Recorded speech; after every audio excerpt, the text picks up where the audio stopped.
గత సంక్రాంతికి 4 సినిమాలు రిలీజ్ అయినా కూడా లేని టెన్షన్ అటెన్షన్ ఈ సంక్రాంతికి మొదలైంది. బరిలో ఉన్న పెద్ద సినిమాలు 2 అయినా కూడా ఇంత బజ్. ఎందుకంటే 2 ప్రెస్టీజియస్ మైల్ స్టోన్ మూవీస్. ఒకటి బాలయ్య 100వ సినిమా, ఇంకొకటి చిరు 150వ సినిమా. అంతేకాదు 9 సంవత్సరాల సుదీర్ఘ విరామం తర్వాత చిరంజీవి నటిస్తున్న సినిమా. అయితే రెంటిలో ఏది ఏ రేంజ్ విజయం సాధిస్తుందో ఇప్పుడు చూద్దాం. ఇద్దరిని ముందుగా ప్రశంసించాల్సిన పాయింట్ కథ ఎంపిక. పౌరాణికాలన్నా జానపదాలన్నా ముందుగా గుర్తొచ్చే పేరు బాలయ్యదే. గతంలో ఆ జోనర్స్ లో హిట్ కొట్టి ప్రూవ్ చేసుకున్నాడు బాలయ్య. అందుకే గౌతమిపుత్ర శాతకర్ణి బాలయ్యకు టైలర్ మేడ్ సినిమా. పైగా ఈ కథ గురించి తెలిసిన వాళ్ళ సంఖ్య వేల మీద లెక్క పెట్టొచ్చు. పైగా ఇది తెలుగు రాష్ట్రాలకు సంబంధించిన ఒక తెలుగు చక్రవర్తి కథ. దాంతో అంతా చూసి తీరుతారు. ఇక ఖైదీ నెంబర్ 150 విషయానికి వస్తే ఆల్రెడీ తమిళ్లో భారీ హిట్ సొంతం చేసుకున్న కత్తి లాంటి కథ. ఇక నేటివిటీ పరంగా చిన్న చిన్న మార్పులు చేసుకున్నారు. పైగా చిరు బలమైన కామెడీ సెంటిమెంట్ తో పాటు మిగతా అన్ని ఎలిమెంట్స్ కి కూడా స్కోప్ ఉంది. సో కథ పరంగా ఇద్దరిది మంచి చాయిస్. ఇక డైరెక్టర్స్ విషయానికి వస్తే కథ ఎంపికలోనే చాలా జాగ్రత్త వ్యవహరిస్తాడు క్రిష్. ఇప్పటి వరకు క్రిష్ చేసిన ప్రతి సినిమా అందరినీ అలరించినవే. కమర్షియల్ ఎలిమెంట్స్ తక్కువగా వాడే క్రిష్ సెన్సిబిలిటీస్ పై ఎక్కువగా శ్రద్ధ పెడతాడు.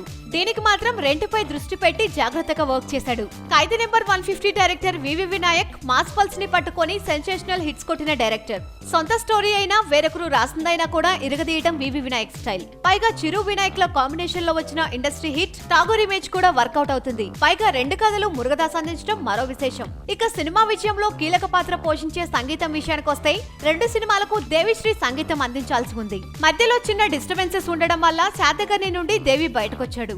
ఆ ప్లేస్ లో క్రిష్ కి కంఫర్ట్ అయిన చిరంతన్ భట్ ని తీసుకున్నాడు. అయితే రీసెంట్ గా రిలీజ్ అయిన గౌతమిపుత్ర శాతకర్ణి ఆడియో ఫంక్షన్ లో ఆనిముత్యాల లాంటి 5 పాటలు ఇచ్చాడని అంతా అంటున్నారు. ఆ రేంజ్ లో ఆడియో హిట్ అయింది. ఇక ఖైదీ నెంబర్ 150 విషయానికి వస్తే చిరుకి శంకర్ దాదా ఎంబీబీఎస్ లాంటి హిట్ ఆల్బమ్ ఇచ్చిన దేవినే దీనికి మ్యూజిక్ డైరెక్టర్. అయితే ఆడియో ఫంక్షన్ లేకుండా డైరెక్ట్ గా సాంగ్స్ ని రిలీజ్ చేస్తున్నారు.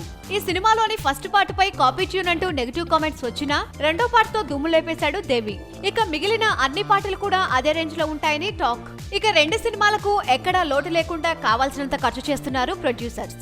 ఒకటి డైరెక్టర్ హోమ్ బ్యానర్ అయితే మరొకటి hero home banner. First frame entertainments లో మొదటి భారీ బడ్జెట్ సినిమా శాతకర్ణి కాగా కొనితెల ప్రొడక్షన్స్ లో మొదటి సినిమానే ఖైదీ నెంబర్ 150. ఇక 2 సినిమాలకు పనిచేసిన టెక్నీషియన్స్ గురించి వంక పెట్టడానికి లేదు. ఇక మిగతా కాస్ట్ విషయానికి వస్తే శాతకర్ణిలో హేమమాలిని, శివరాజ్ కుమార్ లాంటి వేరే భాషల ఆర్టిస్టులు ఉండడం కలిసొచ్చే అంశం. అయితే ఈ 2 సినిమాలకు ప్రీ రిలీజ్ బిజినెస్ కూడా రికార్డు స్థాయిలో జరిగింది.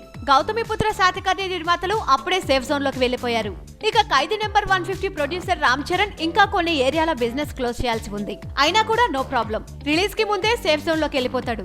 అయితే శాటిలైట్ రైట్స్ విషయంలో బాలయ్యకి చిరుకి మధ్య ఎక్కువ తేడా కనిపిస్తుంది. ఖైదీ నెంబర్ 150 శాటిలైట్ రైట్స్ 13 కోట్లకు అమ్ముడుపోగా శాతకర్ణి రైట్స్ 7 కోట్లు పలికాయని అంటున్నారు. అయితే థియేటర్ లో కలెక్షన్స్ విషయానికి వస్తే బాలయ్యదే పై చేయక నిలిచే అవకాశం ఉంది. కారణం సంక్రాంతికి వచ్చిన బాలయ్య సినిమాలు ఫెయిల్ అయిన సందర్భాలు దాదాపు లేవు. పైగా శాతకర్ణి అందరికీ నచ్చే ఒక అన్టోల్డ్ హిస్టారిక్ స్టోరీ.